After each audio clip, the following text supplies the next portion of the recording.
start right away. So welcome everybody to section 4, the last part of Lightroom.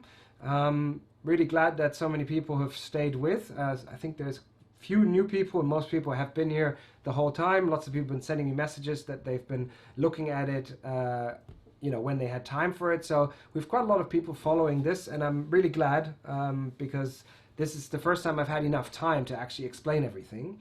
And this last section is about lots of little touch-up things that you can do. Also the watermark, because I postponed that from earlier. And I'm also going to show a couple of features that I don't use, but I just want you to be aware of them in case you wonder. And if you ever think, well, what is this feature? You can look in your handout, which I'm going to send tomorrow, and then you can look it up. So let's dive right in. As usual, Zoom, keep your audio and video off. Use the chat for questions, so pop your questions in and I'll get there. If I miss what your question was and it really is to this particular topic, just turn your audio on and ask. Yeah, we're not such a huge group, so no problem. And if you don't want to see everybody else's empty windows, then pin my video. Also, if you have Lightroom open, like I said before, if you use Command Tab or Alt Tab in Windows, you can switch between your Zoom window and your Lightroom. But I'm going to go through quite a few things, so make sure you don't get hung up on your own Lightroom there, and you can try it afterwards. But if you're quick, you can try and do those things along the way. I'm not going to talk about myself. You guys know me by now, photo coach, etc. And this is Insider Divers. I thought I'd pick something out that you guys might all be interested, which are our photography workshops, because all of you guys are really keen photographers. Now, and I see some people here have already been to some of my, Gotham has been to 2 workshops, I think. Roman been to a few. So quite a few people have been. And for those who haven't, this is really a great opportunity to learn everything about your camera. So we start from, practicing on dry land, doing, manual mode, really working your camera. There's Roman right there. And then we do talks. So we talk about several subjects, topics, just like we do here, but including everything that's in the ocean. So about lighting, we have like 2 sections only about different things you can do with your strobes or your snoots. Like on our last trip, we even had some other speakers like Pauline, who everybody knows, also from Insider Divers, did several talks. We were in Anilao, so we had the locals there contributing, and so that is how we do the workshops. Essentially, it's everyday sessions and diving, and then underwater we help you. There's going to be several people in the water, at least Pauline and me, and then maybe the local guides as well who are good at photography, and it's really going to be one-on-one in many cases. We'll really work out how to use your camera specifically for this situation. So that was the only little bit of marketing. We don't actually have currently a workshop. The last one was cancelled by Corona, but as soon as the Corona situation settles, I will schedule another one. Yeah, they usually are in Anilao or Lembe. So let's see if it works out and if some of you guys can join. So we did already in part 1 organized photos, etc. We did all the editing in part 2. In part 3, we did all the partial editing as well as the cropped and the backscatter removal. So today we're left with some special things like transforming, distortion, defringing, some other little tricks, and I'm going to do the watermark in Photoshop for you guys. So let's start with that. Here's in detail what we're going to be doing. Oops. There we go. This is what we're going to be doing in detail. This is the order, and let's start with defringe. There's one question that actually was asked before, is how to make sure that your pictures look good after you've exported them. So I can give you one big recommendation, is that when you edit, before you export, make sure your screen is at maximum brightness. And after you've exported it, so that will make sure that it's, well, depending on your screen, but it's the maximum brightness that should be possible. Of course, there are always some screens that are more bright. So what I would do is you can export it, and then look at the same photo with a different screen. For example, if you have a smartphone, you can put it on your Dropbox or your iCloud, and then look at it on your screen on your phone, again with maximum brightness. And you might find that there are some errors that you overlooked because your screen brightness was darker. So that's one tip that I wanted to give you guys, to make sure that when you send something in for competition, there's quite a few people now submitting for the Ocean Geographic award that finishes today. So today you need to send that in, and make sure you always check for your brightness, that your pictures don't have any brightness errors. Okay. So here's an example how you do check for brightness. So this is a picture I sent in to Ocean Geographic, and before I exported it, I maximized the brightness. So you just pull the exposure slider to the right, and essentially you can see what you've done. You can see I've used 4 gradients to reduce the backscatter and brightness. That's fine, but you can see very close to the subject there are actually some particles that I should be removing first, right? So that is a trick that shows you what's visible only if you maximize the screen brightness, and that makes sure when you clean those up that you know, somebody who might be looking at it with a more professional screen than what you have won't see the errors that you might have overlooked. Okay, so just do that before you export, maximize the brightness, and just see if you see errors which are close to your subject that you might want to fix. Okay, let's talk about defringing. And defringing essentially is chromatic aberration, which is a very cryptic word. Comes up a lot in you know, Nauticam descriptions of their lenses, but actually it's very, very difficult to explain how it works. Essentially, chromatic aberration is an error that happens how the light travels through your lens onto your sensor. So depending on what lens you have, you might get different kinds of chromatic aberration, which means that lights sort of separate into spectral colors, and you will get one of the 4 main spectral colors visible as on the fringe of your subjects. Generally, you will find it when you're using strobe light, and if you have a strong contrast between background and foreground. That is where you get a lot of these fringe problems, and the more you edit, the worse it gets usually. So today, I don't see it anymore in the descriptions for awards, but generally when you send something in that's going to be printed, for example, somebody's asking you for one of your photos to get printed, or you send something in for a magazine or an award, you want to make sure that your chromatic aberration has been corrected. And the good news is it's very actually easy. There's an automatic version, and that automatic version takes care of most of it, and really the other part is only if you have really tough cases. So I would say 90% of the time you just have to remember to press the chromatic aberration, which is a bit further down in your development panel. And the other one is manual mode, is where you can actually manually adjust those. I'll show you both of these. So here's a picture. I'm really happy with this photo because I obviously shot this blind, yeah, so the camera is really low, so I just hold it below the cuttlefish and shoot, and you see it's nice and sharp. But also you can see this is actually how it came out of the camera. So I did the exposure pretty good, a little bit bright here in the top maybe, so it's pretty well exposed. So I haven't edited yet. However, you're going to see in the detail already, this is not edited yet, you can already see the green line here at the top, right? And also there's the blue line here in the eye, that's also a fringe color. So now I'm applying some edits. So you can see now the orange is more orange, right? And you can see the yellow is more yellow of the eye. And now you can see the green aberration is pretty strong. So it's really a nasty looking highlight. And also this blue line on the inside of the eye has also you know, gone a lot messier, right? So if you press autocorrect, so on the left is your picture, you tick autocorrect, remove aberrations, and ta-da, you see on the right side, not only do you see that the green problem is almost entirely gone, also the blue problem on the lower part of the eye is also gone. So that is a really quick way to do it. And yeah, I suggest that you just always do that. And very rarely are you actually going to use the manual fringe corrector, but I'm going to show you how to do that anyway. Essentially what you're going to do here, essentially what you're going to do here is you've got a purple slider. That purple slider basically goes from red all the way to blue. And you've got a green slider that goes all the way from red or orange to blue. And essentially that helps the program identify what you want to get rid of. Because sometimes you have multiple colors, like just now we had green and blue. And sometimes the program is not quite sure what you want from it. So then in that case, you would use the manual. So I'm going to show you how to do that. Let me just go back into, I prepared a photo. So here it is, yeah. So I'm going to go into my development panel. So today I'm using a bit different way of organizing this. If you press collapse all or expand all, then they're all open. But if you make collapse all, then they're all closed, and only the one that you're going in is actually open. So I'm just going to do a couple of quick edits. So I'll do my white balance, a little bit of sharpening, highlights are too high.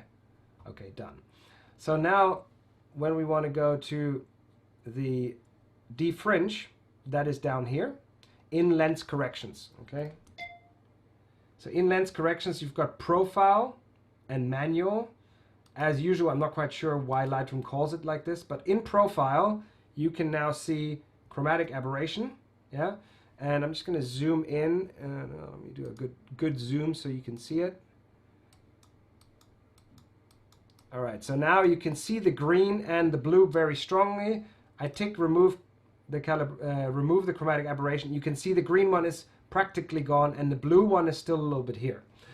So now if you go into manual, which is the one on the right there, yeah, then down here you've got this like a white balance picker, but here it's called the fringe color selector. Okay, and now when you go over, he will find colors. You see, as soon as I'm touching something that's either blue or green, he will say, okay, I'm adjusting the purple slider. You can see that now that he's now on the purple slider. And if I click on that, he's now going to optimize it. You see now the blue disappeared even further. So what happened down here is in this defringe thing, basically it chose the amount of 4 for purple. And now if you want to fine tune this, watch the blue. You can move this thing right and left. Now the blue comes back more. If I go to the other direction also, so it was really in the right spot. You can also widen the field, sometimes that helps. But you can see mostly the blue is taken care of. And that's essentially what you want to do. Now if you would go over a color that's more in the green panel, then it would turn green. But this is not a fringe color. But you can see it still turns green. The program doesn't know what you define as a fringe color. So if you pick a color that is actually part of your subject, then you might actually ruin your picture. So if I click on yellow, you can see that the yellow of the eye actually starts getting a problem. So don't use it for anything else but actual fringe colors. So here, for example, you could use it. You can see now the yellow is coming back. Right? So Gotham is asking if you should apply this to every picture by default and only adjust it manually. And the thing is, in most photos, I would say in 90% of my photos, there is no chromatic aberration. And depending on your camera, there's more or less, but it also depends on how you're editing and how you're photographing and what you're photographing. So I wouldn't say that you always have to do this. And what it does do, it does take away one part of your colors. So if you look at the whole picture, if you look at the whole picture, you have to be careful that you're not picking a fringe color that is important for anywhere else, because that fringe color will also be deleted. So you can see we played around, and the eye of the cuttlefish is not as yellow anymore as it was before, because on my last click, he selected a much more yellow part of the spectrum for the fringe, and therefore deleted part of this yellow eye. Okay, so that was chromatic aberration. Okay, Vito is asking how to avoid chromatic aberration. You really can't quite avoid it, but generally the wider ones, the fisheye ones, have more chromatic aberration, just because the light comes in from more angles. In macro lenses, you don't get it that much. So generally, my camera, which is the D850, that one has very little chromatic aberration, but you can see on a picture like this, you definitely still got quite a lot of the chromatic aberration. So that's why you can't really count on it, and I wouldn't buy my cameras based on that. So yeah, that's the answer to that. Okay, next one is color tuning, and we've done a lot of color tuning before, and so I don't want to bore you with this, but there are a lot of things in the develop panel that actually allows you to do more color tuning. So not only do you have the HSL that pretty much I use all the time, you also got color profile, you've got split toning, you've got color calibration, you've got tone curves, and you've got presets. All right, I'm going to quickly talk you through all of these options, but I'm going to tell you right away that I use HSL only, and I would suggest if you're a beginner that you do look into presets. All these 4 other ones, you don't really need them because it's more focused on topside photography, and some of them are even specific to like studio photography. So I'm just going to show you where it would make sense for us, but we're just going to go through that quickly. So the first one is the color profile. That's basically adjusting how Lightroom understands the colors of your RAW. So when you open that, you will see that there is, oops, sorry, that was a bit fast. You will see all these profiles coming up, yeah, and you can choose these profiles by essentially clicking one of them. You can already see there's different colors here, like vivid, Adobe Standard, neutral, etc. And for our underwater situation, it doesn't really help that much. One thing that's really popular, and that's what you might come across, are so-called LUTs, which are lookup tables. And I just copied a couple of things in because you can download a lot of LUTs. And I just find it looks really funny because it looks kind of like sluts. And the only reason they did this abbreviation is because some geeks giggle every time they say LUTs. But there is a ton of stuff you can find on YouTube about LUTs. And it's more actually for video, but you could also use it on Lightroom. And essentially, for us, for our usage, there is no difference really between a preset and a LUT. You don't really need to make that differentiation. So for us, it's going to be totally fine to just use presets. Then there is split toning, and split toning is essentially the ability to, you know, in HSL we'll say all the reds, that's what I want to do to all the reds. And now all the blues, that's what I want to do to all the blues. Now they're doing it differently. Now they're saying your highlights, so your brightest part of the picture and your darkest part of your picture, how do you want those toned? So if you want your highlights to be neutrally white, then you might want to use split toning for that. Or if you want the dark part of your reef to have more redness, then you might want to use the shadow slider. But I would see it as a complementary to the normal hue, saturation, and luminance, so HSL. And you might only use it for maybe making the blue a little bit stronger or the shadows a little bit redder. So here I've used the highlight slider and the shadow sliders only to create a blue background. So I didn't use HSL, I just used split toning. And to be honest, you can achieve exactly the same with HSL. So I don't really see the benefit. The bigger problem is when you use it a bit more, you actually get more mistakes that, I find you don't get with HSL. One thing, if you want to get creative, you can do a thing like this. So this is on the left is a picture as shot. And you could now make the whole thing more orange or more yellow, or you could separate the subject from the background. So you could make the lighter parts yellow and the dark parts red. And that's open to your artistic wishes. So if you want to do something like that, then you can play around with this. And what I'll show you later is that you can, when you find something that you like, let's say you like this red look, then you can actually save that as a preset and come back to it one day in the future. But it is really not that useful for us. I'm going to show it to you anyway. Also, the last one is color calibration. So color calibration is also, again, fine-tuning the shadows, and you can fine-tune all the reds, all the greens, and all the blues in a way separately. This is an old leftover from a previous function that was what earlier came back in the profile that I showed you with the LUTs, and they left this in. I really don't see any usage for it, to be honest. So just so you know, you can pretty much forget about color calibration. So let's just look at these few ones that I've just mentioned. So I'm just going to collapse this and this. So HSL, right? You remember that one, right? So this is the hue, saturation, luminance. That's the normal one that we would use. But if you want to use a color profile, you would open Basic.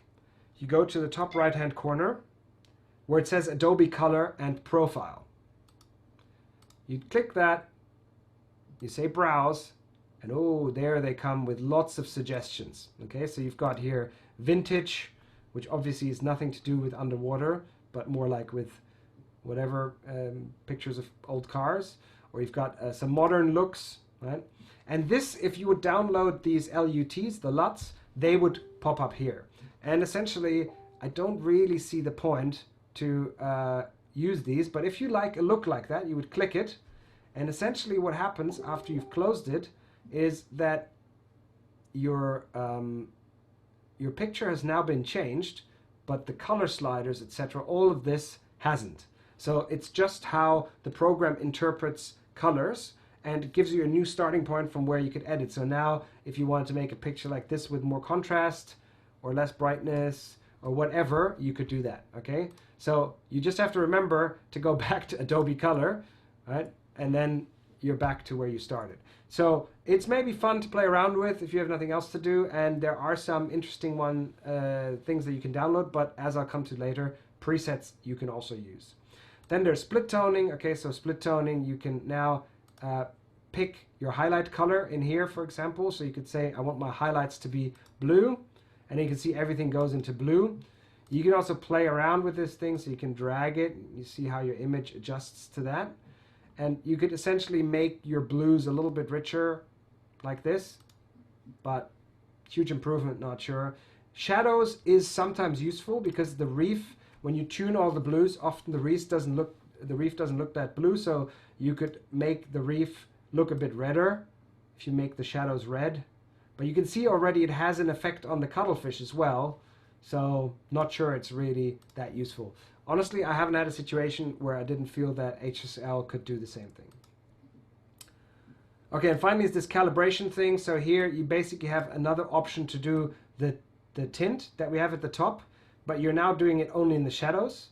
So you can see only the dark colors actually get affected. It's kind of similar to what we just did in split toning, but here you can do a bit more with your hues. So your red primary colors, if you edit those, you can see you can make the blue a bit punchier, for example. You can make the blue here even more punchier if you did this. So if you compare this to my last two edits, you can see that the blue is even a bit stronger, right? So the only reason I would use it is indeed for reddening the reef or bluing the blues. So yeah, that's just an option for you to know about, but then I think my advice is that you can forget about those. So another one that I'm sort of in between chairs if I should recommend it or not, because I do sometimes use it, is the tone curve. And the tone curve is a bit cryptic thing, but essentially it is based on your histogram. So the way your colors are represented in your image, you can see here in the background is the histogram, and this line essentially tells you, it gives you an additional option on how to balance out your tonalities in your picture. And it is fiddly, and it is hard to make it really, really good. There are some pros that will use it a lot for studio photography, but underwater we don't have that much range to play with. So I'll show you what you can do with it. What I use it for is only increasing the darks or the midtones. So if the reef entirely looks a bit darkish, you can bring up the midtones in order to get them all a little bit brighter without using any brush tool. So something like this, like you see on the left, sorry, in the middle, that is a line that essentially brightens a little bit the midtones. Here on the right, you can see something that once you start playing with it, for example, you can take your highlights a bit down if you pull this one down in the front. You can also reduce your range in the darks. I'm talking a bit cryptically because literally that's what it is. It's very technical, and I'm not a huge fan, but sometimes there are situations where it's useful to use it. For example here, yeah, so we've overdone it a bit with the contrast here, but even so, if you look in the dark areas in the reef below, you can see that the cuttlefish is quite reasonably colored, but the reef is very dark, which is not a surprise. We're shooting against the sunlight, but if we wanted to change that, we could use the tone curve. So here on the right is a tone curve. Let me just flatten this curve, right? So you can either drag this whole thing, so you click on it, you move up, and you can already see everything brightens up when I do that. Right? So if I would bring it back and I would do it more here, that is now not doing the whole range. But you can see already, if you look into my sky, if I go this far, you can see the sky's already messed up. The color's already messed up, so it is already too much. So what I sometimes do is I'll click one here and I'll click one here. And so now if you lift the middle one, you're literally just a little bit moving the darks up. You have to be really careful that you don't do too much. Very quickly you've done too much. You can also do the highlights. We've got a sunburst here, obviously, so there's some, you can take out a little bit of the highlights. Yeah. But I'm looking at the cuttlefish and I just want to have the sunburst and not the cuttlefish. If I did it here, then the cuttlefish would get affected as well. But if I just do it in this area here, which is just the highlights, then I could get a little bit more out of this sunburst. But that's essentially it. And yeah, if you like playing with that, it's very easy to get frustrated with this one. So you can also do this manually. So you can play here with the darks and the highlights. So for example, if you wanted to move the darks up, you could try and brighten the darks up, etc. Again, very rare that I use it, but because it's the second one after basic, I just wanted to show it to you. Like I said, I use it very rare. Let's come to presets, and let me tell you right away, I also don't use those anymore, but that's because I've been using Lightroom and it's become like my second nature now. But presets are a great way to get different options out of Lightroom. Preset stands for pre-existing settings, and you can download tons of them online, and a lot of them are for free. And you can see on the right side, you get all these different Instagram looks. And essentially what they do in the Instagram, you know, when you put the different filters on, essentially that's also putting a preset, because a preset means it's a starting point. And then let's say, if you look at the top right one, which has this blue tint, then if you keep playing, then you will get more or less of this blue. So what it does, it gives you a direction and you can start from there.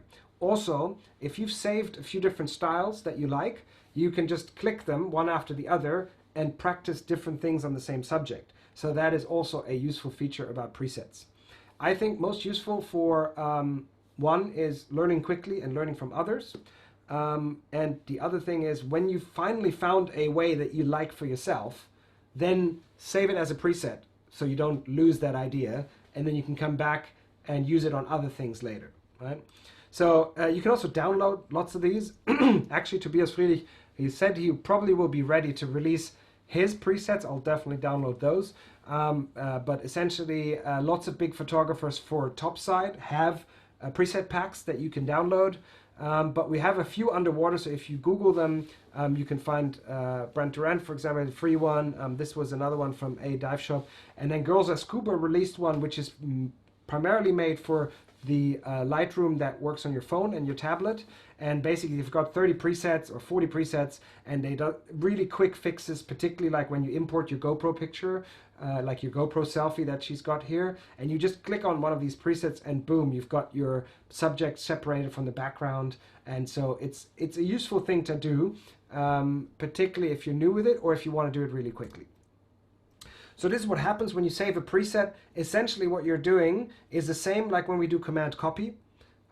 We take all the settings that we currently have, including everything I talked about today. So lens correction, the chromatic aberration you can see here would be already included. To Gautam's question earlier, you could include that automatically in your presets. I would suggest you do that. But for example, you could also do graduated filters. So if it's like a sunset one, or you do one for splits, then you could have your setting that you're using for above the water and your setting that you're using for below the water, and save that in a preset. You can also create groups, like different kind of groups of presets. And I'm just going to show you how to do that real quickly. So here on the left are your presets. So I've got a diving presets and then pool settings. That was from back in the day when I was doing pool photography. It was really difficult to color correct all these people in the pool. So I actually had things like Asian skin, black and white body color, dark skin, indoor Asian skin focus. So you can see all the things that I had different models, and essentially I saved different solutions in my presets. So obviously none of these make sense for the cuttlefish. So in my diving presets, I have a few different ones I've experimented with. For example, my blue steel, right, that I used on the hammerhead. So I could use that on this, right? So now I've applied this on this cuttlefish, and now I could go into my color tunes, HSL and basic, and you can see it's already set in the way how this preset was achieved. So now you can say, well, I want a little bit of the green back or whatever, I want some orange in there, or maybe my color's not as low on the vibrancy or whatever. But you can see it's a starting point. So if you've got a style that you're trying to develop, then essentially this helps you get there quicker. So let's say we've done a different variation. Let me just play around, make this like look completely different. Make this extreme colors.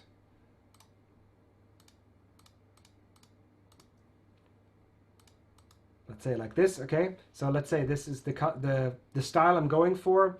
In the top right hand corner here, you've got this little plus icon. If you press it, you have create preset, import preset, that's if you buy them from somebody, or manage presets where you organize them. So I'm going to create a preset. You can see now here I've got my new development preset. I can call it black and white with a dash of orange.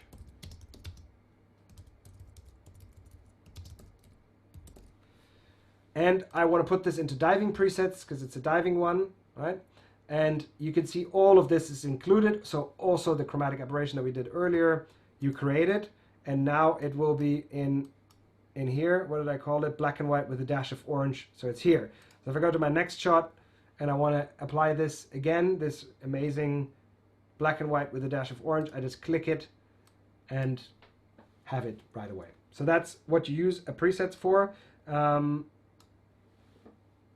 Teresa is asking where you click to get the box up. Sorry, I'm not understanding what box? Can you specify, Teresa? The preset box? Oh, here. So on the top left, okay, here on the left panel, right under the navigator and the fit, you see a plus and a minus. Minus deletes them, but plus creates them. My loop doesn't do that, but here is create preset. Okay, so play with that, keep a couple that you like and just see how it works. I used to use it a lot in the first few years, and now it's just quicker when I just do it per image. But for specific styles, it's still a useful thing to play with, and definitely it's nice to learn from others. So when Tobias puts his online, I'll definitely download that one, because he really is one of the best photographers in the world, and he has some really, really cool photos. Okay, so that was presets. Let's go to sharpening. And I don't know, let me see, is Michael here today? Because I was going to use his photo. Michael is here, very good. Okay, so hope you don't mind that I'm going to use your photo, because I did prepare it for the session 2 and we never got to it because I was running short on time, so I used your image a little bit in this one. So this is the image that Michael kindly shared with us.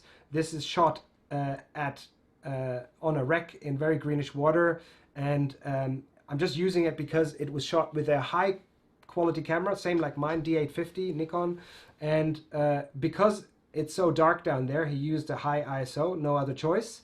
And so what you get here is noise, and so I wanted to talk with you about sharpening and noise. Just a repetition, I want you guys to use texture and clarity for sharpening pictures, not sharpening. But you need to understand what sharpening is. Back like 5 or 6 or 7 years ago, when I first looked at Lightroom the first time, or 8 years ago, sharpening was the only tool that you had. Then they introduced clarity, and last year they only introduced texture. So now you don't really need to use sharpening yourself, with very few exceptions, but I'm going to show you that. So this picture I imported, actually imported it from Michael. I think this is how the settings were, and you can see it automatically applies an amount of 40 to my picture. That is because our photos, so this is a full frame camera, so it takes huge photos that are way bigger than the screen that you're looking at, and that allows the program to already apply some sharpening. That means details are made sharper, but also more able to be used on a smaller screen, if that makes any sense. So in this case, they're using 40. On my old camera, the D500, I don't remember, it was like 25 or something. So you see this sharpness is already applied, and they also apply 25% of color noise reduction, and I'll show you in a little bit why they do that. But essentially, as soon as you sharpen, you're creating noise. That is the side effect. And that is something that we then want to correct. So here, this is the standard way how the image was imported. As I mentioned, the automatic sharpening is basically making things sharper, but the higher your ISO, the higher you're creating noise. And unfortunately, the noise already starts at 320, and it becomes very, very strong at once you reach 400 or 500, even on the D850. So here is a picture of the cuttlefish. Just took out a little square, and you can see at 40% sharpening, if I'm zooming in 8 times, you can already see the pixelation, and that's on a bright day. When the camera doesn't get the picture information, there's a lot more of this noise. So this noise might be introduced to your picture without you wanting it, because it automatically applies the 40 points. Yeah. So I'm going to show you how to deal with that. Just so you remember, this here in the bottom where it says noise reduction, this is the starting point. Luminance is 0 and color is 25, because those are the two that we're going to edit. So just before I go to the noise reduction, if you want to use sharpening to sharpen your image, use texture and clarity. Those are the two that we want to be using. But sharpening might be the last resort. So if you have a photo that's totally messed up, then you might want to use everything you got to get some detail back. You're not going to win any awards with it, but it might just convey or show a detail that you want to show. So in that case, I would suggest to use texture, clarity, and sharpness and brush it onto the details. So that you can sometimes get away with. So an eye detail, let's say you took a photo of a shrimp and the eye is not in focus, you could try and get, with these 3 sliders with a brush, you could try and get the eye to look a little bit structured, and then when you zoom back out, it will look like it's a little bit sharper. That is the only time I would use sharpening for sharpening. Okay? Most of the other time, we're going to use this area of the program to manage the noise. So manage the noise from auto sharpening, manage the noise from ISO, so if you shot too high ISO, and you can also use it to reduce your backscatter. That is when you've got like a blanket of backscatter. So you've got like continuous snow. Some of the backscatter is so small that you can at least thin out the backscatter by applying noise management, noise reduction, right? You have to be very careful when you use this. What you do normally is you zoom in and you look in detail on this particular image, and then you try and do it until it's perfect, and then you zoom out, and actually you've lost a lot of sharpness. So one thing you need to know is that the more you do it, the more details you actually lose. So be careful with that. Okay, so here's a photo from Raja Ampat. Here's these mobulas shot at quite a long distance, so with a 35mm zoom lens. And if you've got a bright day, you know, so you've got good lighting conditions, but if you zoom in, you can already see the noises there. And this is essentially the auto sharpening noise that we just get automatically unless we change it. And so if you then apply noise reduction in a generous way, so I've put here 50% noise reduction, then you can see that this noise reduction is tremendously reduced. All right, so if you look on the right image, you can see that there's a lot less of that structure. But you can also see that all the details on the face are a little bit softer. So you need to make a decision if you want to do that. And generally, I would recommend that you don't go more than 25 or 25 to 40 max on your image, so that you don't lose too much details. So when you have a lot of noise, the way to do it is actually to first turn off your auto sharpening and find out what noise you actually have. Then you adjust your color noise, which is that first part, the second part, and then you go to the luminance noise that we just talked about.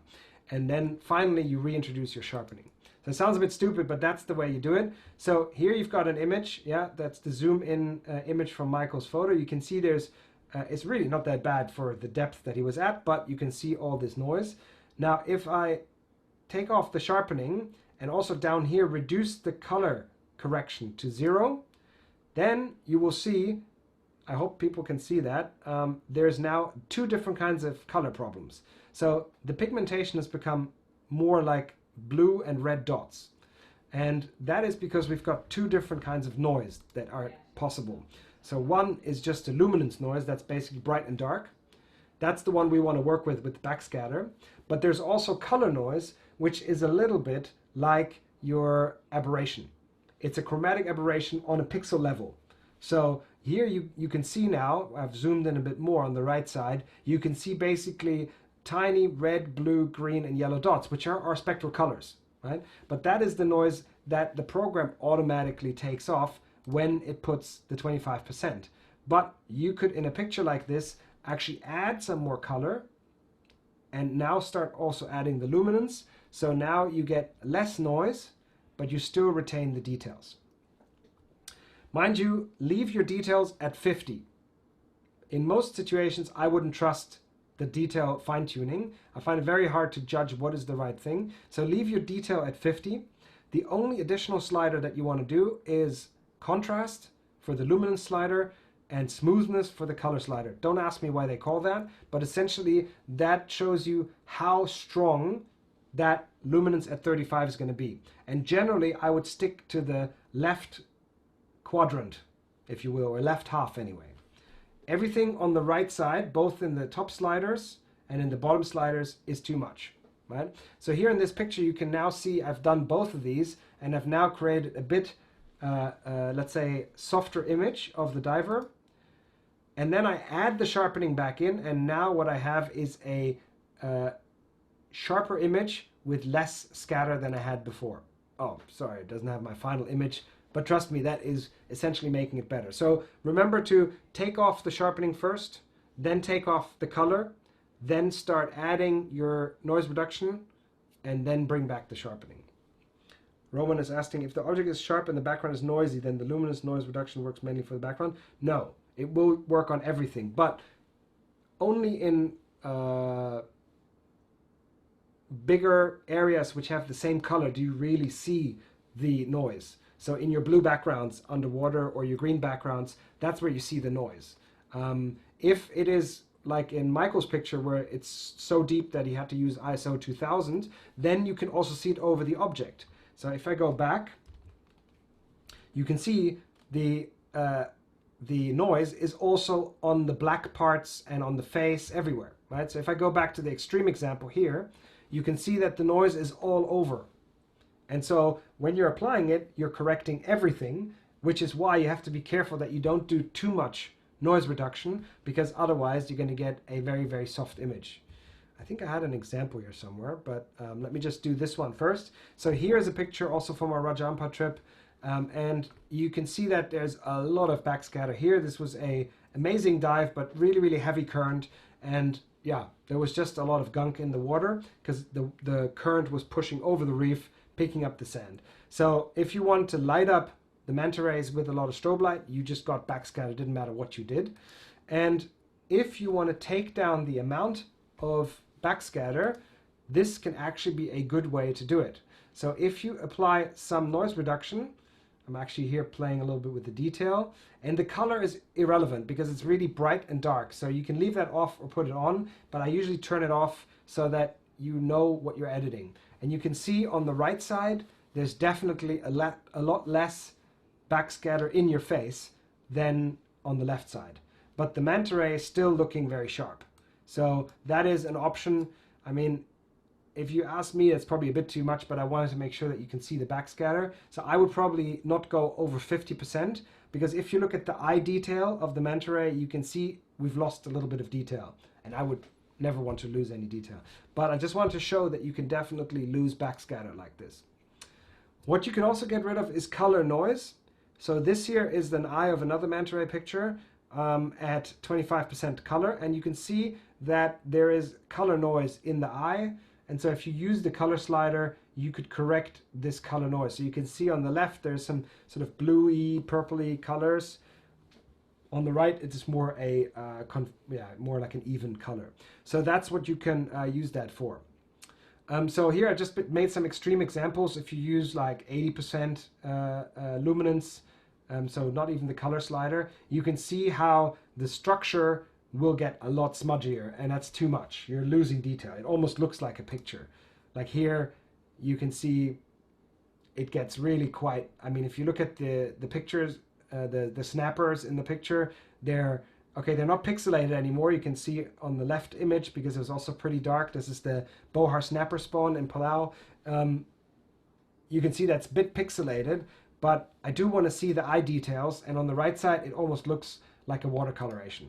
Here's another example of a baby shark in Palau. You know, you just don't want to edit it that much that the sharpness of the details actually gets lost. So don't overdo it. My general recommendation is maximum 50% luminance and color, and keep all the other sliders on the left half. Okay, so let's just see if I can. Okay, so here is this picture. Should we use this picture? No, I'm going to use another photo, and that's this one. So this is a picture that was taken in Socorro with the oceanic manta rays, and I don't remember what I was doing there. You can see when you can see that when I was shooting this at ISO 500 with 1/320th. Absolutely unnecessary. I was probably doing something else, and then suddenly these dolphins swam by, so I just took a photo, and you can see it's way too dark. So obviously the first thing I would do is brighten this up dramatically, right? And now that I've brightened it up that much, now of course I've got lots of pixelation, right? So you can see here the pixelation is really, really bad. Let me choose another zoom factor. So when we're looking here at the dolphin's face, I think maybe one less, right? You can see it's really badly pixeled, but it's a great situation. So I need to save this. I'm never going to win any award with it. Well, who knows? But you know, unlikely, because the quality of the image is poor, but it's a great situation that you see two bottlenose dolphins playing with the tail of a manta ray. So I'm going to want to at least be able to post that on Facebook. And if I do apply a little bit of sharpening, you can see I've just done texture and clarity. You can see the overall picture, it looks better, but when you zoom in, it looks even worse. So now we need to do something about that. So we're going to go down here to what they call detail. First thing I'm going to do is take the sharpening out, and also take the color slider out. So now you can see, I think I'm going to do one step, zoom down. Now I'm not sure you can see that on your zoom window, but you can see in here there's yellow and red dots in there. That is the color reduction. So if I go back, it takes care of that color, and now there's no color left. So the 25% color is useful, and what will happen is if I move the color slider up, not really much is changing because we've taken the color already out. So that's why you don't want to do more than the 25 unless you actually have color noise. We don't have color noise here because I didn't actually get that far with my strobes. So all we need to do is luminance. So if we are one more time looking in detail, yeah, you can actually see that it's all a pattern of bright and dark. So we want to reduce that. I'm just going to click here on 50 just so you can see how extreme the difference is. So from 0% noise reduction to 50% noise reduction, you can see how it evens out all these patterns. If I now do add some contrast, then you will see how that gets even softer. Then when I zoom out, that's probably too small for you to see, but essentially you've now softened this harsh noise quite dramatically, right? So now you can see it's a lot better than it was before. One more time, with 50 off, 50 on, right? And now that I've done that, now I know, okay, the luminance noise and the color noise is as good as we're going to get it. Now I add back the sharpening. So I can either move it, and because I know it was 40, I can do that, or as in all sliders on the entire Lightroom program, if you double click, it will go to the original. So now it has jumped back to 40. Let me just show you this again. So look at the nose and the blue background, but double click on the amount. You can now see that there's again more sharpening there, but my noise reduction is much improved. So this was the original, and 50% is what I came to. And so now I've corrected this image. If you look at this, you guys can probably not see that, but for me, that's a bit too soft. So I would probably go down a little bit further to make sure that the edges are not too smudgy. Yeah. So here we are. That is what I wanted to say about the sharpening. All right. Make sure you don't use too much of it. Use it with the brush tool and try to avoid shooting over ISO 500. You're going to get much less problems like that. Okay, vignetting is a thing from topside photography as well. So it's, you know, typically that when your picture gets darker towards the side of the image, particularly happens when you shoot against the sunlight, like on this photo.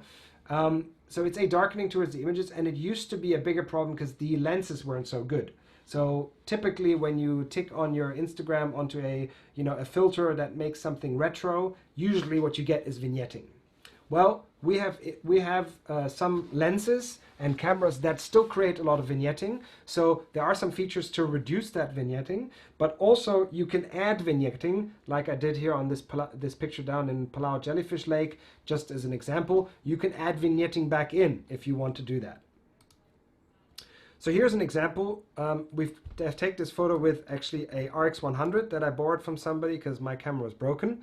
And you can see I'm shooting against the light with a fisheye lens. And fisheye lenses, the diopters, tend to be a little bit darker on the corners. So they have vignetting naturally. And so this was with a fisheye lens, and you can see the corners are dark. Now I can either use the actual vignetting tool, which is called post-crop vignetting, and you can see that I am brightening these corners. If you look at the top right-hand corner, it's most obvious. And I don't know if you can see this, but it is also losing the blue color. So it's brightening it a little bit between left and right. You can see there's definitely a brightening, but also the blue is losing a little bit of color. So my suggestion is to use the vignetting tool that is in the profile corrections. Don't ask me why that they are not together. Here, when you use it, what you get are nice, clean blue corners. It's a really amazing effect because they can use it without reducing the quality of your background image. You can see it works really well, and suddenly certain things actually appear that you didn't see before, like in this case backscatter. Right? So the post-crop vignetting one, I'm just showing you here in extremeness what happens. So if you keep sliding the post-crop vignetting all the way towards the maximum, actually what you're getting are white corners. That is why you're losing color. So you're not brightening, you're actually whitening the corners. And so that's not that useful.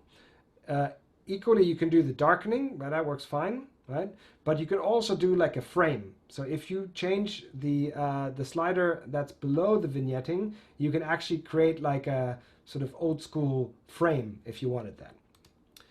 On the other hand, the lens correction vignette only cleans up your vignette problem, and that's it. Even when it is uneven. So you can see here on my left side of the image is more vignetting than on the right side. And you can see it cleans up both sides almost equally. Yeah, and that is a really, really powerful part of Lightroom, and you should definitely make use of that. You can also add vignetting. So this, I would use the post-crop vignetting, so you can just make things a little bit darker. You got to be careful if you're sending this in for competition. It's not always allowed. It's sometimes nice to just highlight your subject. So here you've got this already kind of, for the untrained eye, hard to see a xenocrab. Xenocrab? Not quite sure what they're called. Anyway, whip coral crab.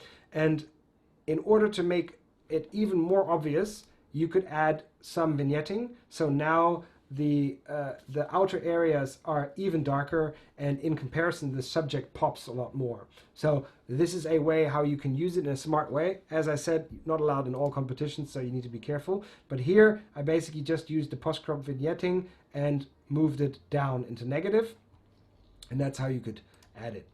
Right? What you can also do, and that is quite useful, I learned this the hard way when I sent some photos in that got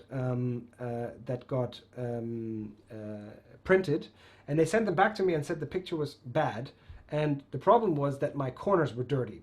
And when you make a black background picture, so for example a black water photo or a snoot photo like this, all you do is you focus on the lit area and you don't really look in the darks. So what I mentioned earlier to you guys, when you brighten the picture, right?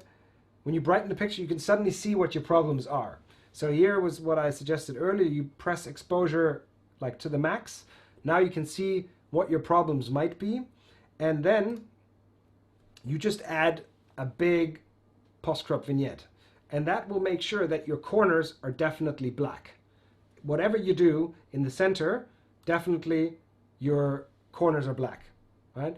And so that is a very useful tool when you're starting to look at an image. So here's a photo from Anilau last year, and you can see this, you know, as usual in black water, there's a lot of backscatter in there. So if you just add a vignette right in the beginning, you're already reducing your effort of cleaning up by a lot, because that's all the outside backscatter taken care of, right? And I feel if you do it like this, you can actually just reduce a couple of the really bright backscatter ones and leave the rest, and it will look a little bit more natural than if it's all black. Yeah? So that is essentially how I would use that. So here are your two tools. One is the lens correction vignette and the other is the post-crop vignette. I'm going to show you how those work. So let's just take this photo, right? So if we had, actually we need to have a photo that actually has a vignette. So actually our cuttlefish, let me just reset the cuttlefish, probably has a bit of dark corners, but if I did this a bit more extreme, yeah, now you can see the corners are pretty dark, right? And so if I would now go into the lens correction, the vignetting down here, and now I can reduce the vignetting, and you can see even though I just added those, if you just look at the top right hand corners, this is the top right hand corner, right? So this is before and this is after. All it does, it brightens those corners, it corrects this problem almost too much. So if you look on the top left, it's almost a little bit too much. So you go like this and you fixed your problem entirely without having to do anything else except for that. Right? You can play with the midpoint that basically moves the circle a little bit around. Right? So in this case, it would be useful to do it like this. Right? And now you're getting a very balanced photo. Now let me just reset that, and let's just take a photo that has no vignetting. So that's this one. Let me just put a little bit of color to that. All right. So well, pretty reflective, that lobe. So if I don't want to use the one that I just mentioned, that the vignetting in the lens corrections, then you could use the where is it again? Hang on a second. Just lost it.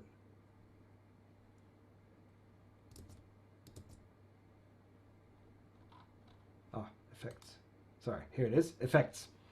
Sorry, moment hesitation there. So here we've got the highlight priority set already. You can also do this for color and paint, but I'm just going to show you the highlight one because that essentially creates the dark corners and the white corners.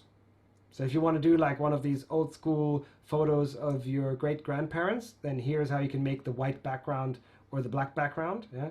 But for us, you would just use a tiny little bit, just a touch, to change that, right? Now, just to show you what the other things do, so midpoint, you can see here, it basically feathers the whole thing. You can also change the roundness. So if you pull this one down, sorry, to here, you can make the frame. So you can do all kinds of variations. Essentially, guys, what I would suggest is just, if you want to do it, just do a little bit, just a touch, and that's all you want to do. I'm just going to show you real quickly what grain is. Grain is only a photography style, right? So here is grain. What basically happens, you have to look at the top left, it gets pixelated. Yeah, there's no benefit for us all we're trying to do is fight grain, so not interesting for us, so we're not going to be using that. But that is post-crop vignetting. Sorry, that was in effects, took me a moment to find, but that's essentially where that is. Like I said, I generally prefer to use the one that is in the lens corrections in manual here, yeah, in the bottom right hand corner. That is the one that I suggest, but you can play around with the other one. Okay. Now, I'm going to show you two cheats. Okay, this is something that you can use when you've messed up the photo, you want it to look better for Facebook, but make sure you never send this in for competition because you're going to definitely be disqualified. Those are the so-called lens corrections. So you've actually got a distortion control, and that one I find sometimes very useful when animals are a bit too far away or too close. You can actually adjust it a little bit for your own, the way you want to see your picture. Like, you just have to remember when you use that you can't, well, you shouldn't even use it for magazines because really it's a cheat, but it's up to you where you use it. Definitely, I find always you should edit something in a way that you think it looks nice, and if it helps you to make it look nice, why not, right? Make sure you always have constraint crop activated, and then you can do these things. So here you can see a very good example. The hammerhead that I showed you last week is a little bit far away. So what you can do with this distortion control is you can basically add fisheye effect. So what you're doing is you're bringing, sorry, you can reduce the fisheye effect. So you're taking, if this is your fisheye, right, and the subject in the middle is furthest away, you can basically flatten the image. And therefore, what's in the center of the picture comes closer. I don't know if that makes any sense. If you have a fisheye lens, you know the problem. Things are very far away, even though you're very close. So here, this school of fish, for many people, that's good enough. I mean, that's how I use this photo. But just see what happens if I add a little bit of distortion. Suddenly, the fish are really close. It looks like close focus wide angle. The model and the fish now take much more part of my picture. So the balance of the picture in terms of how much is subject and how much is background is much better. And the best thing is, because we're shooting in RAW, you're not losing any detail. So here is the example where you want to do the opposite way. So here you want to maybe make the fisheye effect a bit stronger. So if you did this, you'd push the center out. So you're from flattening the picture, you're actually bending the picture. Right? And you can do a lot of interesting effects. So here, for example, the manta ray is really close to my fisheye effect. Just see what happens when I apply the effect. I'm going to do it again. You can see the animal in fisheye often gets a really round belly and gets really bally, and you can actually flatten that out a little bit. Right? So you can see now the manta ray in the back is also much more straight. If you look at the manta ray in the back, you can see is a little bit of a fisheye stretch there, and if you press the button, you can see it suddenly seems more direction. Now the thing is, when you apply that, you will see in a moment, you're actually losing some picture information. You have to make sure that suddenly important things don't fall out of your picture. Here's a good example in Rex. In Rex, we always use fisheye because we just want to capture as much as possible of what we're seeing, but it means that everything gets this sort of ball look, so this fisheye bent look. Well, with this effect, you can actually straighten that out. So this is in Truck Lagoon, on the San Francisco Maru, one of the 3 tanks, and you can see that not only is the tank, this is the old image, you can see also the truck that's on the right now looks much more natural, right? And the center is a bit further away, so you're flattening the photo when you need it, and that's quite useful. Here's another example. I'm putting the camera from the back into the truck in the Hoki Maru, and you can see that the viewpoint looking into that truck is quite round. But when I straighten it, you can see, particularly on the left, if you look on the left, you can see the round pillars will now get more straight, and actually subject will come closer to the picture. Here's also a very good example. If you look at the model, this is very special dive in Truck Lagoon. You can see the diver is a bit stretched or pushed together due to the fisheye effect. In the fisheye effect, you have a round picture, and if you're on the outside of the fisheye, essentially you get distorted. And so that's why this is called distortion control, because here you can see now, when I apply distortion control, you can see that the model now looks totally normal, whereas on the left, it looks squashed, or she looks squashed. So it's definitely a useful thing to apply when you're shooting a lot of fisheye. So that was one of the cheats. The other cheat is very extreme. It's called transform. Essentially allows you to change perspective of the image. It really changes what your picture does. Here's a situation where you would do a horizontal transformation. So you basically got here the diver in Komodo is basically closer to me than the manta ray. So it looks like a huge person and a small manta ray. If I did a horizontal, I basically am changing the viewpoint like this. And you can see now the person looks squashed and the manta ray looks bigger. I'm not recommending that you do that, but that's what you could use this for. Also here you can see on the left side, this is a mimic octopus shot with a fisheye lens, so obviously very difficult to get him in, but the diver is in. However, the subject is just too small, just doesn't look good. So if you did a vertical transform, you can bring the lower part of the picture closer while the back of the picture stays the same. So if you look, you can see that the regulator and the hose of the diver are the same size, but in comparison, the mimic octopus is much larger. And so that is where you would use transform. Again, not recommending that you use it, but just going to show you how you could use it. Let me just undo this.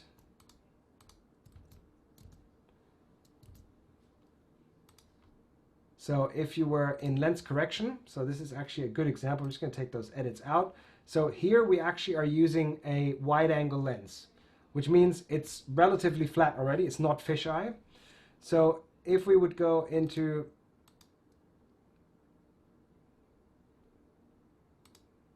sorry, that's where they hit the distortion control. So here's the distortion control. And now this picture, maybe I would like to make it a bit more wide angle. So I'm going into the minus, and you can see the manta ray seems a lot closer now. Before and after. So you would obviously only do it to the degree as long as the wing is still in. But now it looks like the manta ray is much closer to me than he was before. So that is where you could use that, right? And equally here with this guy, we've got a fisheye. I shot this with a fisheye photo. So if you wanted to make it a little bit less prominent, you could stretch this out. And now what you can see is what I meant with constrain the crop. So if you look here below, there's this tick thing that you can tick, which is called constrain the crop. And that means whenever you're playing with this, it will immediately crop. So you have to undo that. All right, so this is the original. So I click constrain crop, and if I go here pretty extreme, you can see how the picture changes. If you just move it back, unfortunately you still have the crop activated, so you would actually have to undo this whole thing. Anyway, I have to go back into crop, and then you see how much this actually cropped in the process. Right. So that is transformation. Again, it is a cheat, so I'm not recommending that you use it, but I do find it is good to know when you have a specific problem like that. All right, folks, we've reached 1 hour. My apologies. I've maybe put in a little bit much, but I promised that I would do the watermark, and some people asked me. So I'm going to show really quickly how to do a watermark in Photoshop. Before we do that, let me just see any questions. Christy asked how to use the sharpening in combination with the brush tool. Okay, I'll show you that real quickly. So if we're here in the development panel, and let's say we want to brush some more detail here into this cuttlefish, you go to the brush in the top right hand corner. So now I've got my brush activated, and then I would select texture, clarity, and down here just below you've got sharpness. Don't ask me why they're not closer together, but you put sharpness. And so now you could brush this in. You see that I've got auto mask enabled, so you can see it's just painting this directly into the cuttlefish. That's just my mask. If I press O, then I can see what happens. So let's just zoom in, right? And you can see that I've painted sharpness into this. If I delete it, you can see this is the before and that is the after. Now I've brushed sharpness, texture, and clarity in this area. If I would take the sharpness out, it would take a little bit of pixelation away. If you just want to do sharpness, you can do that also, but you're going to get less structure. It's not such a nice sharpening anymore. So generally I would do texture, clarity, and really only if you have to, you would add a little bit of sharpness. See, we could now paint this here in the eye. See the details, how the details are appearing. And this is how you would paint sharpness. Okay, so everybody's still there. That's good. So apparently everybody has time to see the watermark part. So most important thing, guys, you need to choose a font. You can take fonts that are in Photoshop, or you can just download one. Essentially, this is something you want to do in Photoshop, but I promise you it's so easy that you can definitely, everybody do that. So everybody has Lightroom, which means you've paid for Photoshop. So if you haven't installed it, please pay for Photoshop. I think in 2 weeks or so I'll start doing a Photoshop course. So if you guys are interested, you can join that. I'm going to explain Photoshop in a bit more detail, but in a nutshell, you always have to remember the layer logic with Photoshop. So you're looking through all the layers. That is what your final picture sees.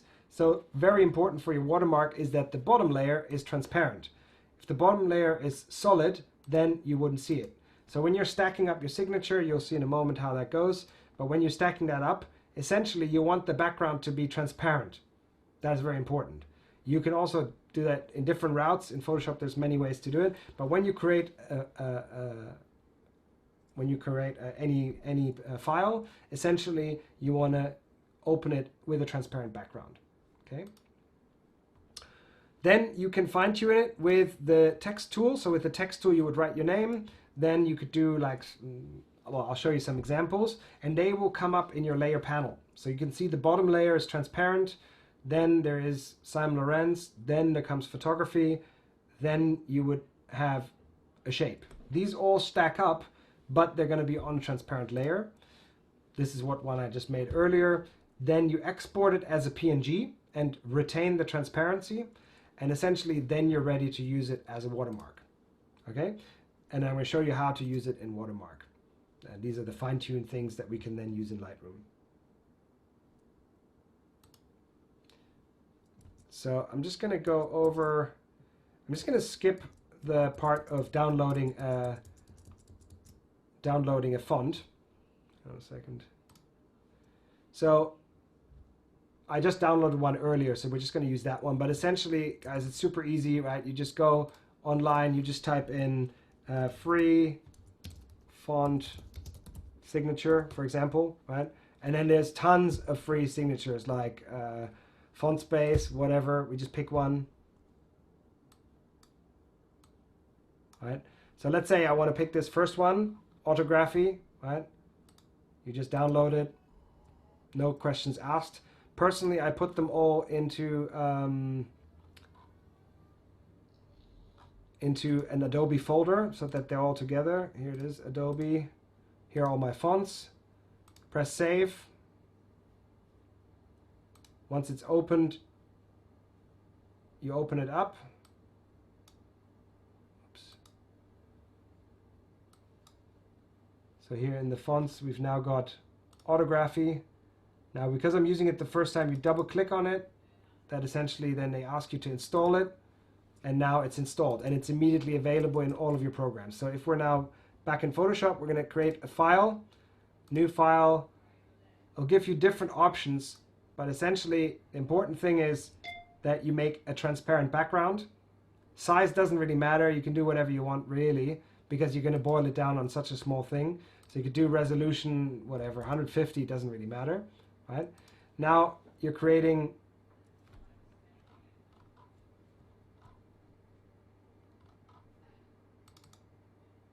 So now you've created your empty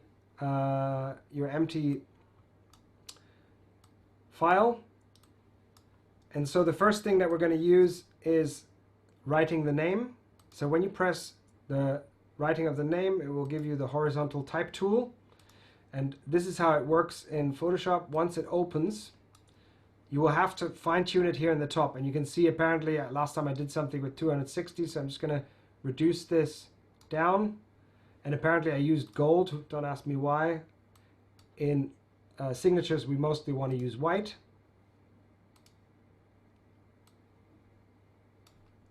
So now I can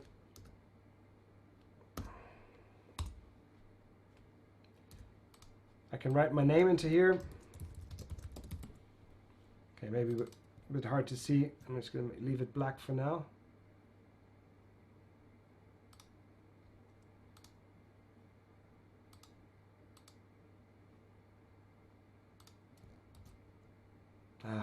Sorry guys, I'm having some problems with this zoom window that's popping up. Okay, so leave this black so you can see what I'm doing. Okay, then you can move this around as you like.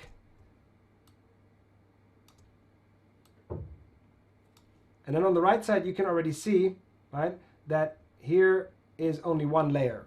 So if I wanted to add another layer, let's say I want to write photography.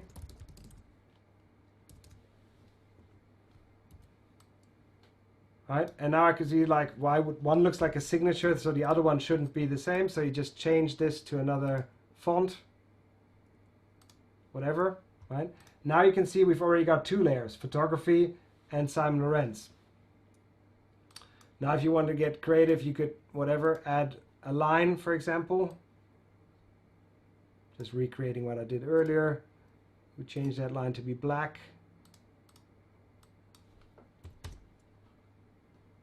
Whatever. So this is now a thing that you can do. Obviously you can play around with that forever.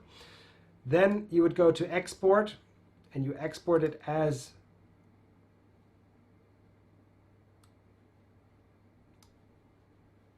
so you retain the transparency and you want to export it as a PNG. So it asks you where to save it. Save it right here. Okay, so that's all we're doing in Photoshop today. If you're new with Photoshop, you can just literally follow those steps and you should be able to get it, but otherwise wait until we get to the Photoshop workshop and then I'll explain you in detail how that works. Go back to Lightroom. So let's say we're done with this photo, we want to export this photo. If you remember from the very first session, you go right click, export, right? So that's again, the loop doesn't work on that, but right mouse click, oops, right mouse click, export. You go to the export window. You do all your things where you want to export it to. So you can see here I was exporting today to my picture of the year folder. All these settings, right? And now down here we've got watermark, and then you can see how many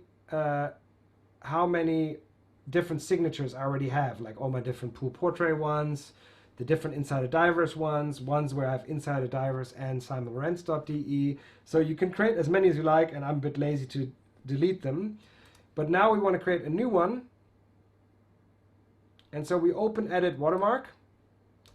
And you can see this is the one I currently use, but we're doing the new one. So you just go to the folder where we've just created this one.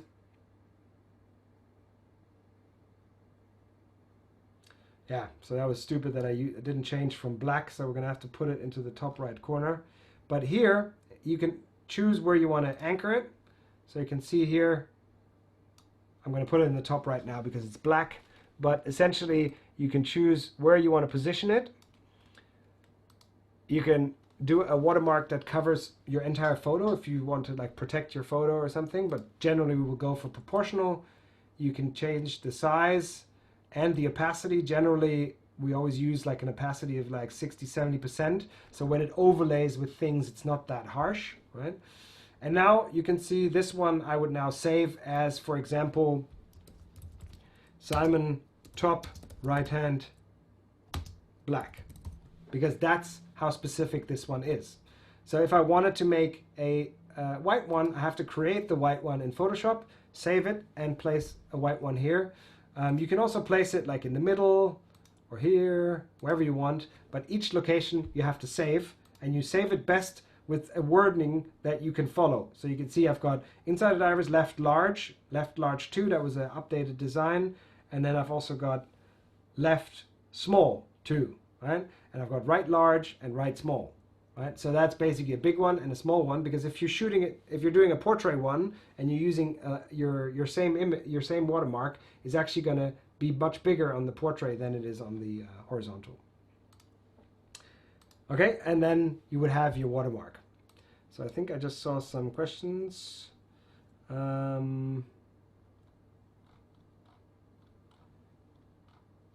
Okay, so Faye is saying you can sign a signature on a paper and you can scan it. Absolutely, you can do that. You can also use signature programs on iPad or using a pen. There's lots of ways of doing your own signature. My handwriting is horrible, so I would never want to use my signature. But if you have a nice signature, I think it's a nice move to do. You can scan it in, and then you just have to convert it into a transparent background and export it as a PNG. Right? Teresa is asking me if you can do a watermark in Lightroom. Of course you can, Teresa, very easy. You can go to export and you can just make one with the existing tools provided. So if you go to edit watermarks, you can just type something into here. Hang on a second. You can just change this to text. So now you can say Simon, the Simon or whatever, and you can change obviously your different kind of fonts, including, should actually have already synced the autography font that we just bought. So autography is already here.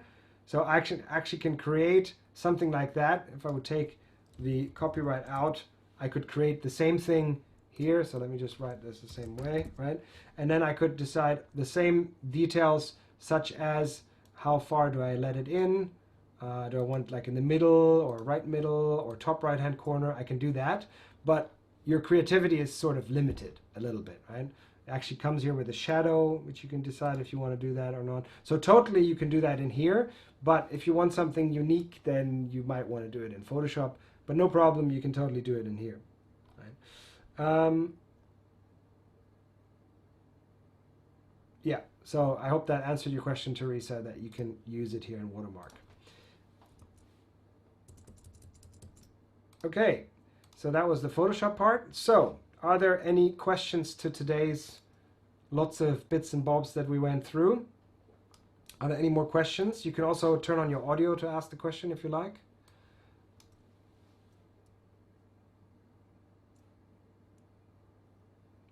Wedder is asking if it's okay to put a watermark in contest. No, you never are allowed to put watermark. The reason being, the jurors are not supposed to get influenced by knowing who it is, for example. So if it's somebody that they like, they're going to be more favorable, and somebody that they don't like. So it always has to be without the watermark. Teresa's asking the difference between crop and transform. Well, crop is just reducing the size. Yeah, so if you're using crop, you're changing the size of your image and what you're using of it. But when you're using the transform tool, as I mentioned, you should only be using it in very rare cases. But if you're transforming, you're dragging the picture and you're creating a white area here. That's because there's no more picture information left. You're transforming it so that it's actually, you can see how it's basically you're twisting the image, yeah, digitally. And so if you constrain the crop, it will actually crop it to make that work for you. So in a way, transform leads to crop. Okay, if there are no further questions, any other questions? No? Anyway, you can still ask questions. I'm just going to go quickly through the photos that people have provided. Let me just check that the people who sent them in are actually here. So I got some from Clement. Yeah, he's here. And Daria sent me some. Romans we already discussed. Yeah, I think those were, I thought I had 4. But anyway, let me just, let's just look at them here in here. So let's look at Clement, Clement's photos. Let's just look in the overview first. You can already make out a couple of differences here. So yeah, Clement, you can turn your audio on if you want, because we spoke about this before on Messenger. So I think this one is now really, really good. Well done. I think you should definitely take this one. Yeah, because you've got a good subject, two of them. Now you've used the one that's sharp. You could try and make this still a little bit sharper with the brush tool, but you don't have to. I think it's good like this. So this one is definitely a good one. Unfortunately, you know, there's a lot of yellow gobies in the competitions always. Yeah. So it's quite a difficult field. But I think this is definitely a good photo you should most definitely send in. This one here, I like it, but it's probably not strong enough for a competition because it's shot from the top. If you don't have eye level, if you're not having eye level with the subject, it's generally not that strong. Also, I think you could play with the colors more and make it a bit softer. Your sharpening is making the white bit dirty. So I would play for this one, I didn't change quite a lot of things, so it's just natural. So I would make the whites a bit whiter and brighten it, make the colors of the porcelain crab pop. But I still think it's well, you only have 3 to submit, right? This one you can definitely. No, I have 20. Oh, okay. If you're not doing you have 3 for the upcoming or something. Okay, if you got 20, yeah, fine. This one I think is good. You can just use a bit more sharpening here. Definitely can do more texture. But that's good. And now we come to the black one. So this one here, I know I was also super excited when I got my first Moorish Idol baby, but it's unfortunately a little bit at an angle, and the Blackwater competition is very high. So I wouldn't bother with this one. I would try to work on this one. And this one, I think you've got a really great situation. I don't know if everybody's seeing this, but essentially Clement got a reflecting of the cuttlefish, sorry, of the squid, and he actually turned it around. So the reflection is at the bottom and the picture is in the top. So I can change this around. This is the original, and he changed it to this. So for starters, Clement, the black is too strong. So this is too cut off, and no jury is going to let that happen. So I would suggest everything that you made on the black, delete it all and start new, because it's so strong, it just looks unnatural. The border of the squid is too harsh. So it's a great photo, but you need to do a cleaner job on this. And I think it's fun how you're with the reflection, but I would then, if you do that, I would crop it like this, because in symmetry you can. Yeah, but it's already cropped and it's allowed 35%. Doesn't matter. If you put it into the upcoming section, I think that's fine. Yeah, but in the upcoming section, and also creative vision, you can do 35%, but if you do a bit more, it doesn't matter. It's a better photo like this. Like this, it's definitely the jurors' eyes are going to stick to it.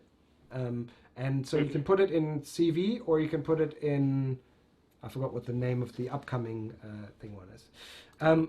This one here, same problem, but this is not an as special photo anyway. So I spent my effort on this one. Yeah. Okay. This one I like, very nice. Also a very common subject, so difficult to win, but I think you can put it into the upcoming. But you want to darken these 2 corners a little bit, because you know the eye is looking first here because it's too bright here. So I would put a gradient here from the side and just darken that a little bit, very little bit, right? Got to be very careful that it doesn't become too obvious, but just a little bit. And another one here, and then you've got the light in the right area. And then you could put a brush and get these eggs a little bit more, a bit bright. It doesn't work now because it's a JPEG, but you know what I mean, right? So that's what I do for those. Now, these guys here, I mean, you can submit, but there's so many paper nautiluses there. There's no point really submitting this. This one is very nice, but out of focus. Too dark. No, the darkness, you can play with it. Your problem is going to be that it's out of focus. So out of focus is always very harsh. So this is fully out of focus, and then you've got the focus on the back only. I don't think it has a huge chance, but I mean, you can just submit it. This one is nice, but yeah, lots of turtles again. So I would say your strong ones is this one and the gobies, and I think also the pygmy is also good. So those would be the ones that I would suggest.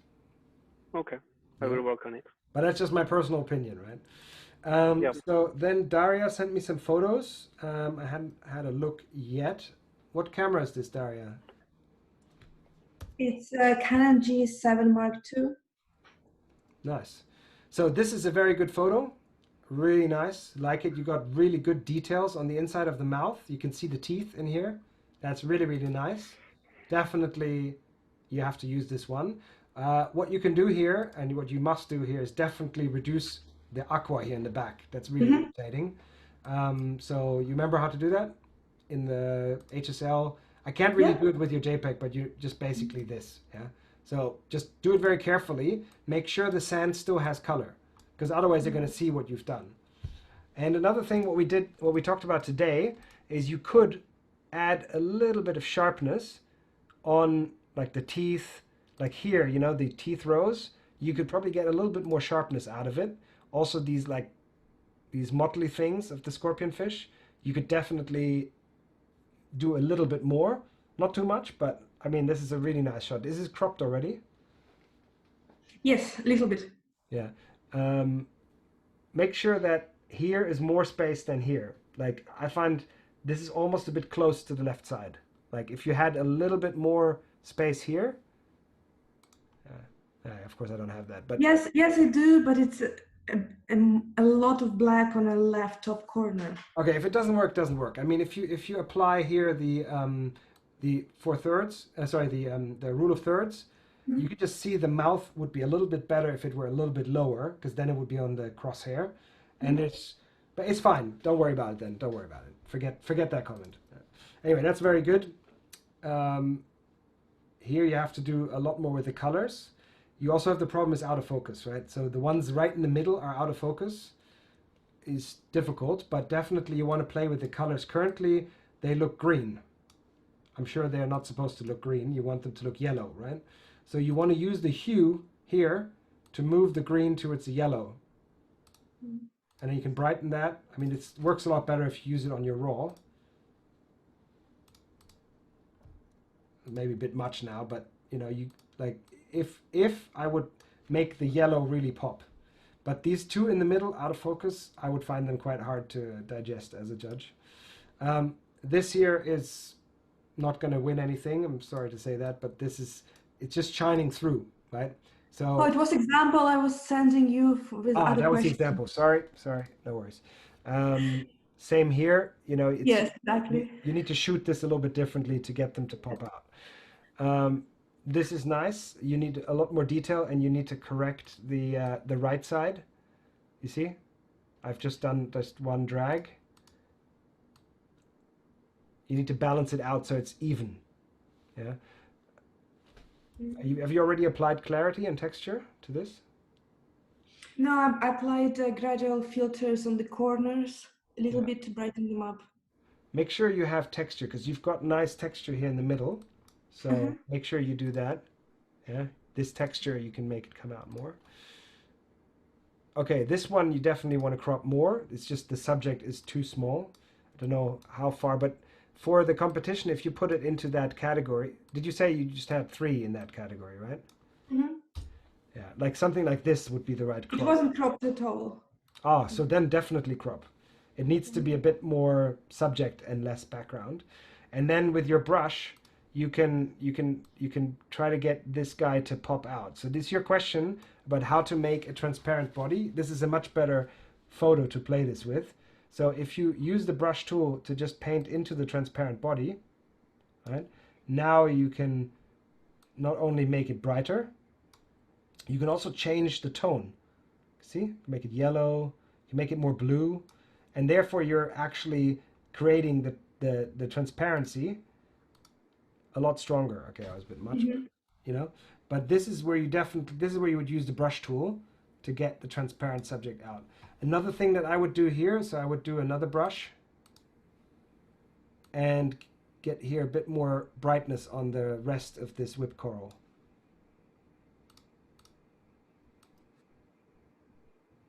Not that much, but you know, just try to get a bit more, try to get a bit more of brightness in these areas. I would almost crop a bit more. Something like this would be my suggestion. And what do we have here? A flounder. So your strobe is obviously very low on the right. That's probably going to be a tough one to convince.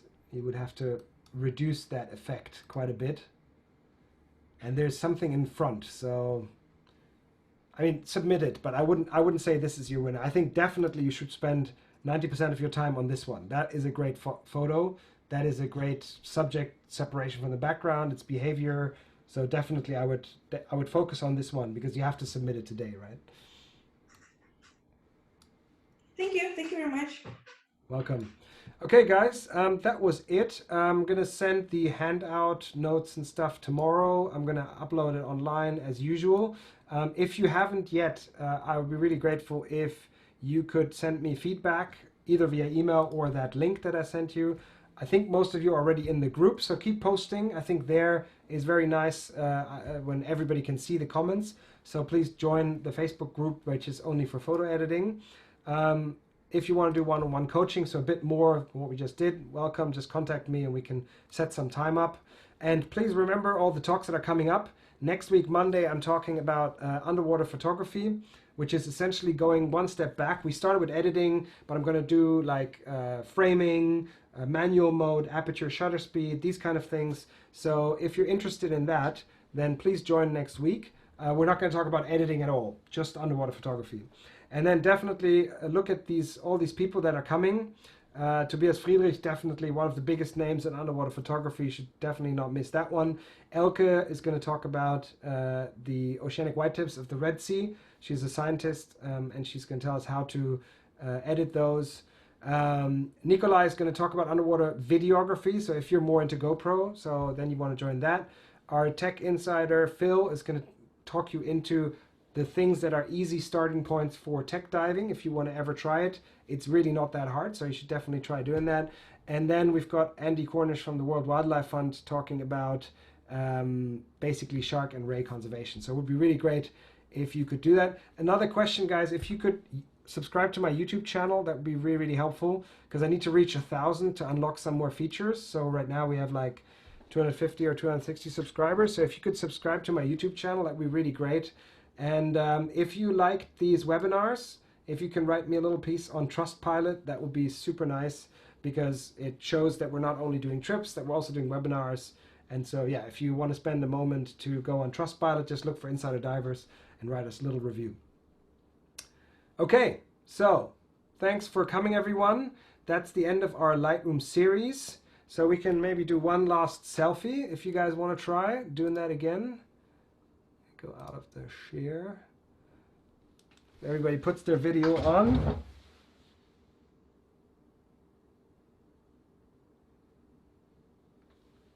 Daria is not there yet. Almost everybody there. Everybody needs to be there, otherwise it doesn't work. Chef, you still there? Daria's there. Roman. Oh. Come on, a few more. We need to have everybody in here. There's Chef. Faye, come on. All right, otherwise we'll just do it without them.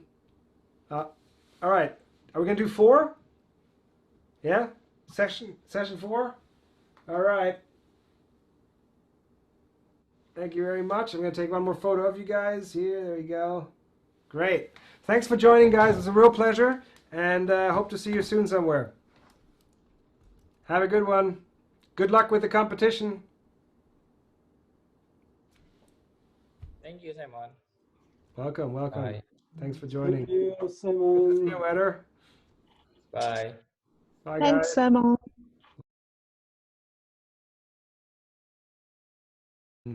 Cool. Okay, so I'll start with the questions that people sent me. I got a question about how process-wise I start with crop or if I start with the editing.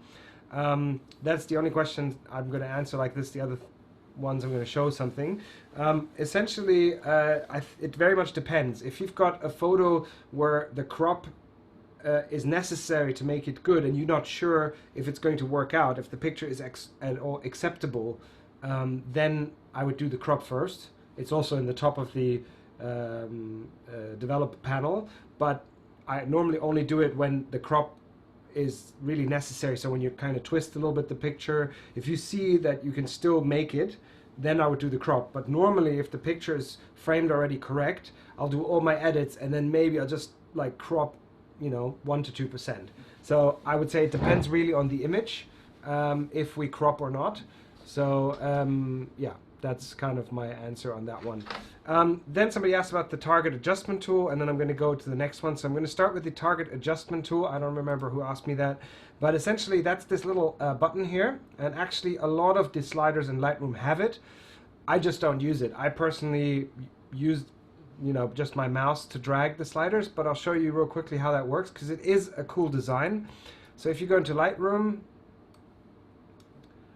in the development panel, just make collapse also. If we're in the HSL, then here we have this, in the top right hand corner we have this little icon, and when we click onto the icon, now you can see that moves into the picture. And if you look on the right hand side in the panel on the zeros, then you can see how the color is jumping. So it's basically, let me go to saturation, it's a bit more obvious. So when I'm here in the red, you can see it is telling me I'm now in the red. And now if I would use the scroll of my mouse, I could actually increase and decrease the saturation on this. See, now I'm increasing the saturation and now I'm decreasing the saturation, and that's how that works. So essentially, wherever you move the mouse, it will show you which color you're on. And so for example, if I went here to something blue, it will tell me it's in the blue. And then with the scroll button, I can just manipulate the colors. There's something with Roman's picture. I'm going to use another one. But that's essentially what that is. So it's just a way to identify what color it is. So when you're putting it on, it will tell you it's a green, it's yellow, it's orange, or whatever it is. And also, if you scroll up and down, you can use that slider instead of dragging it with the mouse. So that was the target adjustment tool. The next question was about the crop percentage. So when they say 20% crop allowed or 10% crop allowed, I also didn't know the answer to that. I can only tell you that Lightroom does not give us a percentage. So it's not that you can just find a feature in Lightroom that will tell us that, unfortunately. I just did some research, and there's actually differing opinions. But if you go into Photoshop, you can reduce your image size by 20%. So as you can see here, I would do 80% of width and 80% of height, and that will give me a certain size. So the logic should be that if you reduce it by 20%, you're not reducing the surface, so the square pixel or the square centimeters, you're reducing width and height equally. And then the ratio between your width and your height remains the same. So that means it depends on your picture, on your sensor size that is delivering you the picture. And then you need to actually manually kind of calculate that in Lightroom.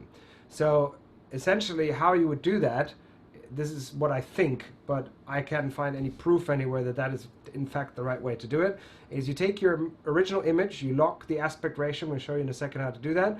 You press I for information, that will tell you what your size is, and then you calculate in your, basically in your in your calculator or in your phone, what is 80%. And then you just do it manually. So that's how I would do it. I'm just gonna try and get Lightroom to come back. So I don't know if everybody noticed this, but Tobias Friedrich, the guy who shot this photo, is actually going to do a talk for us next week.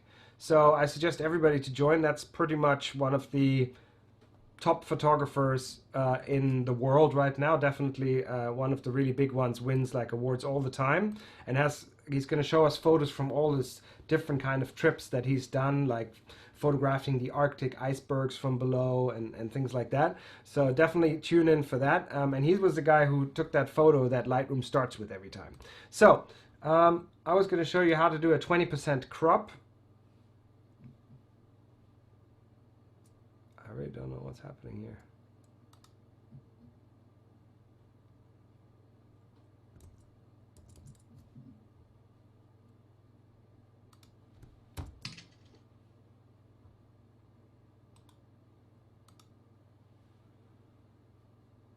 Sorry guys, I'm just getting rid of Roman's photo. I don't know if that was it, but that's where it hung up.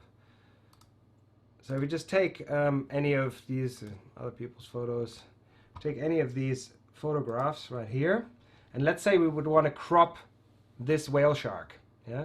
So if we're in crop, if you press I, the letter I, you can see here when you press I, the information changes. Yeah. And you can see this image. This is shot with an older camera. Is 5568 times 3712. That is the image size. And here on the right side, you see there's this lock button. So that means if it's as shot or original and you have this lock activated, that means your crop is going to stay in the same size ratio, like this, right?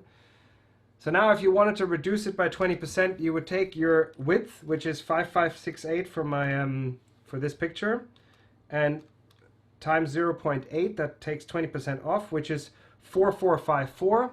And now you look on the left, every time I stop it will readjust.